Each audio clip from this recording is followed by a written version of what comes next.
Hello everyone, I'm Ian McAllister. And I'm Oliver Kinner. And this is Brainwaves episode 115, bringing you the best in tabletop gaming news. These are the headlines for the week of 6th of February 2023. Wizards casts Counterspell. Hasbro shrinks. ITB employees think outside the box. All this and more on this episode of Brainwaves.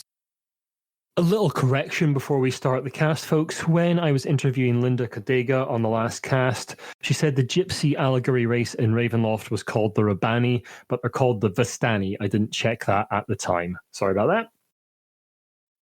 Yes, our first story today actually harkens back to our last episode. On our last cast, we covered in some detail the origins of the Open Gaming License, OGL, for Dungeons & Dragons and the controversy surrounding Wizards' planned changes to the license. A little reminder that the OGL has allowed companies to make content for Dungeons & Dragons since 3rd edition D&D, and many companies had built their future around that license. When Wizards tried to make some major changes to it recently that would be an end to how open the license really was, there was a massive backlash from the community. Since then, Wizards have opened up the process regarding changes to the OGL and sought feedback from the community. In a post on D&D Beyond on the 27th of January, Kyle Brink, the executive producer for D&D, updated the community on the current responses to OGL 1.2, as it is now being referred to. We'll now read from that post in full. When you give us playtest feedback, we take it seriously. Already more than 15,000 of you have filled out the survey. Here's what you said. 88% do not want to publish TTRPG content under OGL 1.2. 90% would have to change some aspect of the business to accommodate OGL 1.2. 89% are dissatisfied with deauthorizing OGL 1.0a. 86% are dissatisfied with the draft VTT policy.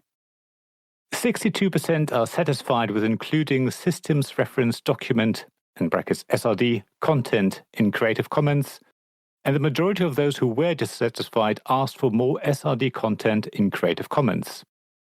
These live survey results are clear. You want OGL 1.0a. You want irrevocability. You like Creative Commons. The feedback is in such high volume and its direction is so plain that we're acting now. First, we're leaving OGL 1.0a in place as is, untouched. Second, we're also making the entire SRD 5.1 available under a Creative Commons license. Third, you choose which you prefer to use. This Creative Commons license makes the content freely available for any use. We don't control that license and cannot alter or revoke it. It's open and irrevocable in a way that doesn't require you to take our word for it. And its openness means there's no need for a VTT policy. Placing the SRD under a Creative Commons license is a one-way door. There's no going back. Our goal here is to deliver on what you wanted. So, what about the goals that drove us when we started this process? We wanted to protect the D&D play experience into the future. We still want to do that with your help. We are grateful that this community is passionate and active because we'll need your help protecting the game's inclusive and welcoming nature. We wanted to limit the OGL to TTRPGs. With this new approach, we are setting that aside and counting on your choices to define the future of play. Here's a PDF of SRD 5.1 with a Creative Commons license.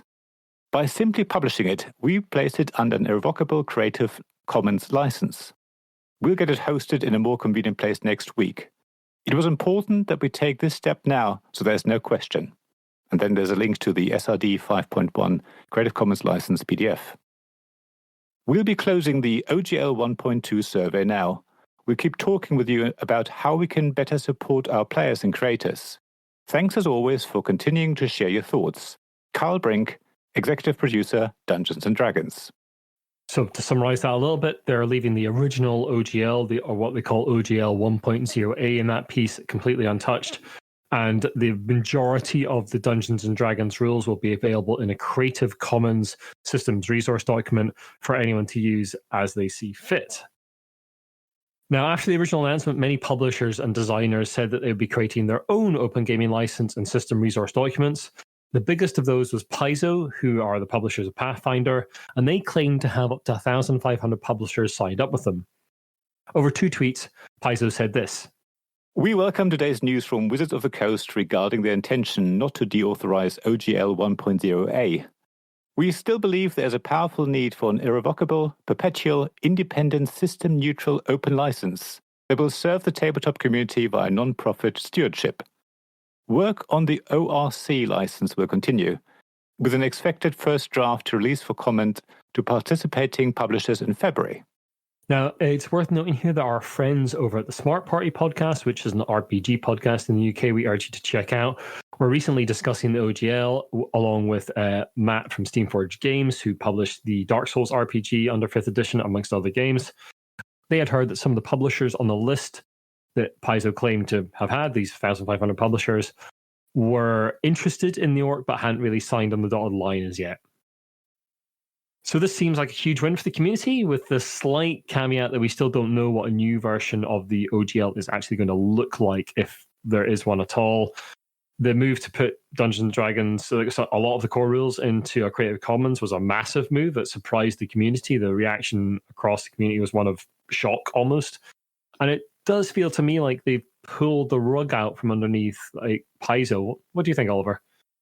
Yeah, I mean, I don't really know too much about it, but yeah, watching the news and developing, obviously the community has responded and the community's won quite rightly. I think some of the decisions that were made were clearly just about making money and not really realistic.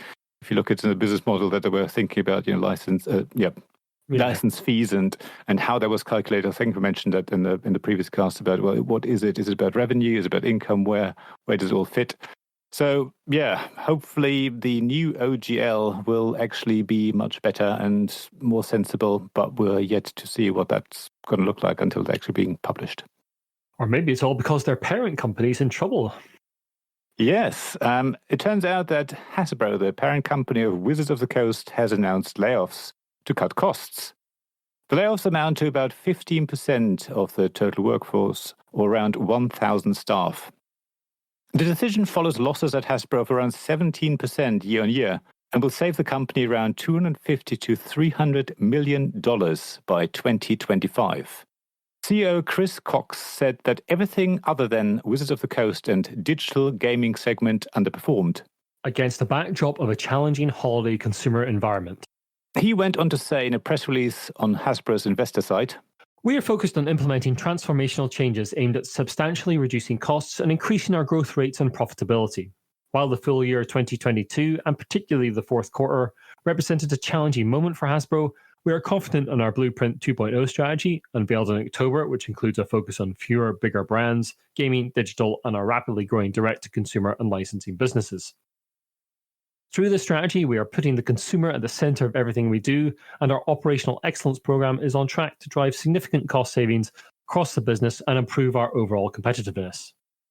These strategic pillars help to improve our results, particularly operating profit margin and revenue growth in key categories in a challenging fourth quarter, and lay the groundwork for continued progress in 2023. Regarding the layoffs, he said, "The elimination of these positions will impact many loyal Hasbro employees, and we do not undertake this process lightly. However, the changes are necessary to return our business to a competitive, industry-leading position and to provide the foundation for future success." We would like to remind listeners that it wasn't very long ago that Cynthia Williams, the CEO of Wizards of the Coast, said that D&D is, and I quote, under-monetized. So if you put this announcement together with the OGL moves, you wonder whether there is a link somewhere, loss in profits, so we need to make money back. So how can we make money? Well, here we go. D&D is making lots of money. Can we make more money out of it? So yeah, I wonder whether there is a link there. Yeah, companies like this obviously have a legal obligation to update their investors and the markets as to what their performance is. But Hasbro will have known that this announcement's coming for some time. Very likely back in November, December of last year, which is when we started to see all the OGL announcements come out and the reassurances that everything would be fine, and then it wasn't fine. And you've got to wonder if they are looking at this piece says, Wizards of the Coast and the digital gaming segment are the only segments of the company that are not underperforming. So there's two possibilities there: either they try to mine more money out of it, or they sell it as an asset. Would they sell Wizards of the Coast? Maybe. Possibly, if they're looking Watch to make the money space. for other things. Yeah. I mean, it seems to make a lot of money there for them, but I don't think so, but they could do. Who knows? Depends where their focus is. Well, Absolutely. other than big companies being in trouble, there are other publishers also in trouble. Indeed. It seems that issues at Inside the Box in the UK may be reaching a climax. In a January 26th post to the Subterra 2 Kickstarter, designer of Subterra 2, Tim Pinder, released a statement in an update. They did this alongside the Spanish, French, and German language edition publishers, who are in order: Second Gate Games, Nuts Publishing, and Faircraft Verlag. We're going to read from parts of that statement now. Dear Subterra backers, fans, and board game community at large, after recent news about Subterra 2 being sold in North America, we feel it is time to share what we know about the progress of the project. You as backers of this long-awaited game release deserve to be informed, and we want to distance ourselves from the silence offered by Inside the Box, the original license holder. First of all, our apologies for not releasing a statement earlier. The silence by ITB didn't affect only you, but also us as business partners and the designer of the game. ITB have not responded to any of our countless contact attempts. So we understand and share the nervousness that was communicated by many of you on Kickstarter, Board Game Geek, and other forums. We are all invested in this project with a huge amount of money, in brackets publishers, and time/intellectual property, in bracket designer. So the delay, the silence, and the associated risk of the project falling through affects us the same way as you, but in an exponentially bigger dimension. Think of us as power backers with thousands of copies at risk each. ITB have posted 2 apologetic updates in the last months, but they did not contain much information. So here are some facts that we can share from our side. We go into detail when the game will get to backers of these editions of the game, and then address the English edition of the game. From the statement.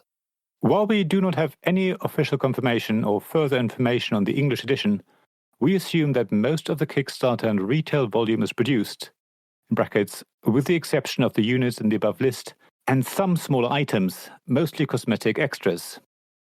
Hopefully, the molds being paid for by the French and German publishers helps ITB to pay the outstanding amount. What does this mean for you as an English edition backer? We can only refer you to ITB. We hope that they are okay and will post another update this month as promised. Our best wishes to ITB from our side. 2 days later, on the 28th of January, an update from Peter Blenkhorn appeared on the project. Peter is the head of ITB Games.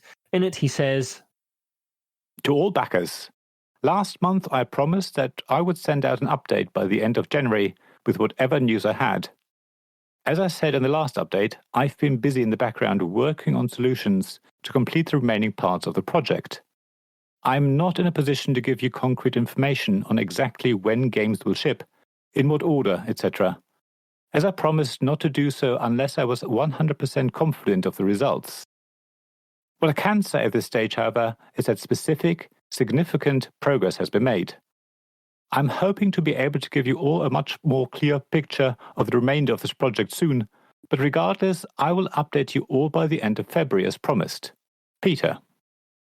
Peter had posted a very similar update in January. Later that day, an ex-employee posted an update to the Kickstarter campaign as they presumably still had access. They posted as Inside the Box Games. This simply said, Peter still owes his employees wages, missing pension, and redundancy. In the comments section of the page, someone posting as ITB Games posted, Ex-employee here. He still owes us missing pensions, wages, and redundancy. We're all out thousands. He's completely refused to communicate with us. He shouldn't be allowed near another business. It's worth noting that that comment has since been removed by Kickstarter, presumably at Inside the Box's request. So, firstly, I'd like to say this. I've read through some of the comments under the employee comments saying that they are missing wages. And obviously, these folk have become desperate, posting in this manner to try and get something out of Inside the Box. Some of the comments responding to that were absolutely atrocious. Just worried about getting your games over the well-being of your fellow human beings. If you posted those comments, you should be thoroughly ashamed of yourselves, and without any question. Just horrible stuff. Please don't do that. Secondly, I've never seen a designer do this. A designer for a game go on a Kickstarter campaign and post an update, not exactly trashing that company, but basically complaining about the lack of communication and not really knowing what's going on, being very polite about it. It's a very evenly handed post, but I've never ever seen a designer do that. I don't know if you have, Oliver. No, I haven't. I mean, there's obviously lots of things going wrong behind the scenes, and people are getting desperate, and you can understand that they want to vent their frustrations, rightfully so. Whether this is the best way, I mean, we don't know what is actually going on. It's a bit frustrating that there isn't more communication happening. Obviously, we do want to see more. So if anyone can reach out to us with more information, first-hand information we're talking about, that would be really useful, so we can get a much better picture of what's actually happening and what might be happening next. Yeah, absolutely. I've reached out to Inside the Box through their Twitter account, through their Facebook page, and through the contact form on their own website as well, asking for an interview and information. And we also put out a call on Twitter for ex-employees to get in touch with us. We haven't really heard from anyone who was a recent employee, but if you were a recent employee in the sort of run-up to this stuff in the last year or so, year or two even, in the run-up to these events, then please do get in touch with us. We'd like to talk to you. We can keep you completely anonymous if you'd like to be, or we can record you on the record. It's entirely up to you, but please do get in touch. And let's face it, Peter has definitely mucked up here, but he's very likely under a huge amount of stress and worry right now. Peter, if you hear any of this or see any of our communications, then please do get in touch, as we would like to talk to you. Now onto the updates.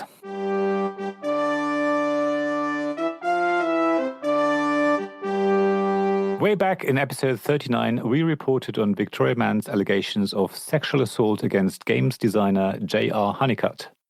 In episode 94, we followed that up with the news that J.R. Honeycutt was suing Victoria and her raising funds for legal defense.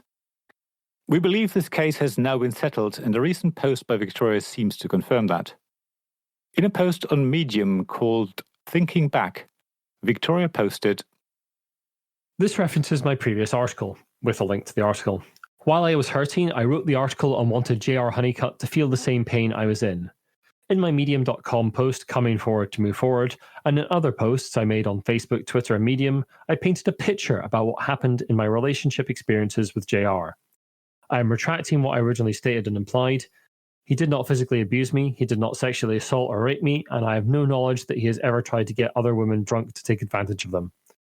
I was hurt at the end of our relationship, and I made exaggeration out of this hurt. This was wrong to publicly display that. I deeply regret the harm it did to JR and his reputation." The previous article Victoria references here was a post that contained the allegations. The post remains live with an additional paragraph added at the top that says, "I fully retract my statements in the article below. For context, please see this post," with a link to the statement we've just read out.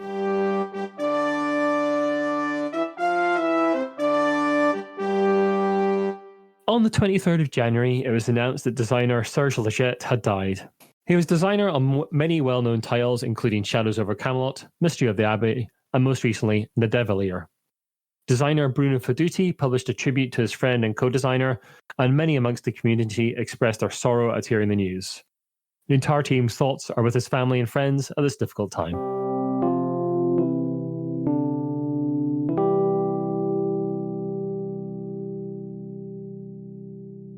Now, it's been a turbulent time in the world of crowd-funded tabletop games over the last couple of years. Shipping issues aside, the sector has seen rivals to Kickstarter enter the fray, like BackerKit and Gamefound. Talking to site Polygon, Gamefound laid out its performance over last year. Gamefound had planned to bring in $67.5 million in 2022. The figure represents around 25% of Kickstarter's revenue from tabletop projects in 2021. In the end, Gamefound only brought in $28.3 million for new projects, an increase in its revenue of 45%. That's against Kickstarter's decline of $33 million in the tabletop category. Gamefound also hadn't expected BackerKit to enter the tabletop crowdfunding business. BackerKit had formerly been the back end of a lot of campaigns, helping companies coordinate with backers. When it moved into the crowdfunding space, it did it with a bang and welcomed big companies such as Cephalofair to its platform. Marcin Swierkot, founder of Gamefound, told Polygon, "If those campaigns would be at Gamefound, we would definitely be closer to the number of $67.5 million. For 2023, Gamefound has adjusted its goal to $50 million in backer crowdfunding. So even though Gamefound isn't doing as well as it expected, I think it's obviously doing still quite well. And as I say, we're talking about Kickstarter actually declining on the tabletop category. Yeah. And the excuse in brackets of backer kit entering the market, maybe Gamefound should have thought about it in advance. But as I say, overall, I think it's actually quite exciting to see that Gamefound is doing so well. And I think was something in the article about requesting information from backer kit, but they're saying that they're still in beta stage, so they don't want to publish any figures. They haven't officially launched the crowdfunding side of it. But if backer kit enters as well, there'll be lots of competition. So that's exciting to see. Yeah, I mean, competition's good. Even if these companies don't succeed in the end, it does force Kickstarter to change its game and like try and get those companies back to their platform, which might see some improvements in their side of things. So that's always good. I mean, I don't back a lot myself these days, but I can see the value of having multiple different platforms for crowdfunding, certainly. Definitely. The Belgian board game publisher Pearl Games is closing. Known for games such as Troy, Brussels 1893, La Granja, and Gingopolis, it has been operating since 2010. It was bought by Asmodee in 2014, who have now announced the company's closure. In a press release on 30th of January 2023, the founder of Pearl Games, Sebastian Dujardin, says that all good things must come to an end. Asmodee will close the Pearl Games studio as of the end of March. However, there is a glimmer of hope. Later in the same press release, Sebastian goes on to say, we are making arrangements with Asmodee so that I can retain the brand and catalogue of Pearl Games, moving forward as an independent publisher. In fact, Sebastian has several games already under development, but admits that it will take time to get everything organised. So watch this space, I guess. Do you think this is Asmodee looking to consolidate its games business, Oliver? Or I think so. I mean, they've clearly been on a buying spree for years, and now absolutely. It's time to see what the rewards are and whether any of those brands actually still fit into the portfolio of companies. And clearly, Pearl Games doesn't quite fit their model. And good on Sebastian to get the rights to the brand and the catalogue of games and go back independent as it was originally. So good luck, and looking forward to seeing more games from Pearl Games. Yeah, absolutely. I mean, maybe Asmodee are looking to the future and looking at the sort of the shrinking hobby games market, Oliver. Yes, news reaches us from Germany. Sebastian Wenzel from Kulturgutspiel.de reports that the German hobby games and puzzles market's turnover decreased in 2022 by around 5%. Similarly, the Branchenverband Spieleverlage, the German industry body for toy publishers, reports that the German toy market as a whole also decreased by 5%. The German hobby games and puzzles market's drop in turnover is the first in 8 years. In 2020, the industry enjoyed a rise of over 21%, and in 2021, turnover increased by 4%. For 2023, the industry expects a small amount of growth. The industry's turnover for 2022 was made up of 20% from the children's games market, around 33% from family and adult games, and this is sort of grown-up games, so it must be a different classification in Germany, how the games are, grouped by age rather than, theme and things like that. And then there's 15% each from puzzles and card games. After years of success for escape room games, their demand has noticeably decreased in 2022. At the same time, puzzle and murder mystery games have increased in importance. The biggest spenders in 2022 is the 14 to 35-year age group, who mostly bought party games. So I guess, seeing drops and after a few increases is sort of the expected. We had obviously the increases during the pandemic when people couldn't go out, so they tried to entertain themselves at home, and obviously games were one of the things that they did. And, you saw the rise of 21% in 2020. I mean, that's a huge increase. Yeah. So seeing a 5% drop now in toys generally and board games and puzzle games and all that, I think that's not really too much of a surprise for us. What do you think? No, not really, especially when there's like a cost of living crisis worldwide and people are worried about like being able to pay their bills. So yeah, I can see people cutting back on luxuries like board games, which, let's face it, they are a luxury. So Definitely. Yeah, not a huge surprise, especially with a 21% rise in 2021. Yeah. It's unsurprising to see that downturn a little bit in the following years. It was 21% in 2020, but yeah, even so. Oh, sorry, 2020. Yeah. Just a huge rise, massive. So yeah, Huge. Unsurprising to see that taper off a little bit.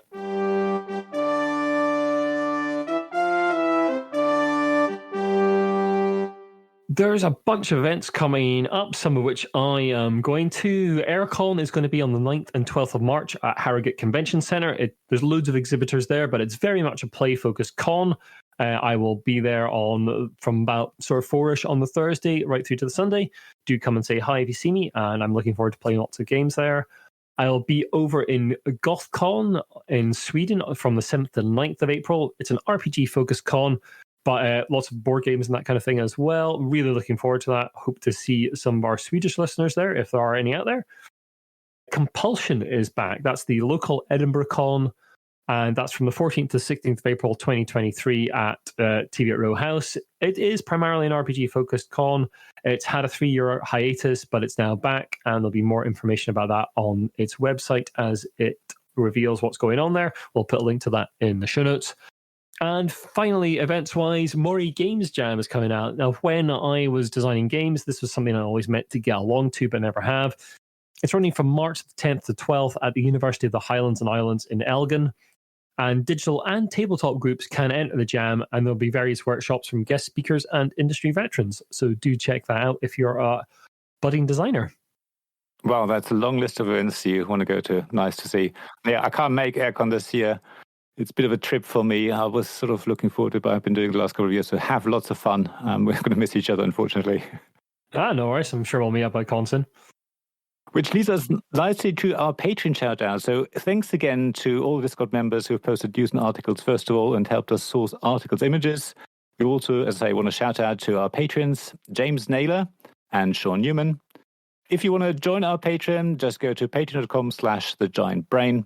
Or go to our Support Us page on giantbrain.co.uk/support-us-new. Of course, you can still get a discount at Metallic Dice Games with the promo code ROLLWITHBRAINS, all one word. And finally, if you want to get some nice t-shirts and I think hoodies as well, lots of nice apparel, at the Sir Meeple site, that gives us a little bit of extra money as you buy stuff as well.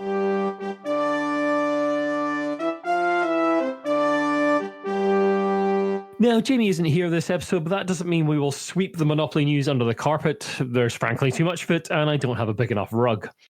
We've mentioned many times in the cast that there's a new Dungeons & Dragons film on the way, and what better way to celebrate it than by moving around a square board and exchanging money for properties? It sounds like this version will give Monopoly a bit of a twist. The token you choose, it matches one of the characters from the upcoming movie, and will all have a special ability. And the press release implies that you'll be seeking out adventures and useful items to help you along the way while trying to gather the most gold out of the party. There is even a Dungeon Master deck for a customized or advanced mode of play. Wow. And Oliver, while I was looking up this story, I learned that there are currently 3,471 official versions of Monopoly.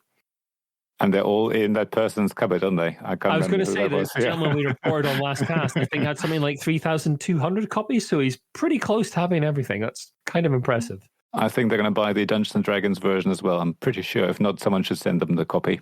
Yeah, and according to their list, they'll buy it in several different languages as well. Of course, yeah. As you would. Thanks very much for listening, everyone. If you like what you've listened to, then the best way to help us out is to share the podcast and drop us a review and rating on iTunes. You can follow Oliver on tabletopgamesblog.com. That's where he puts all his articles. Our Discord is where you'll find us the most, and you can come and play games with us there. There'll be an invite in the show notes, and we post about all our news, all our bits and pieces in there, all the articles on the site. Everything gets posted in there. You can follow us on Twitter, Instagram, and Facebook. We're The Giant Brain on all those sites. Our website is giantbrain.co.uk, and you can email us about anything in the cast or any news articles you'd like to get in touch. Or if you'd like to reach out to us privately and talk to us about any bits of news, please do. It's giantbrainuk@gmail.com. We'll be back in probably about 3 weeks' time. There might be a little bit delay to the next cast, and we'll see you then. Thanks, Dan. See you then. Thank you. Bye. Bye.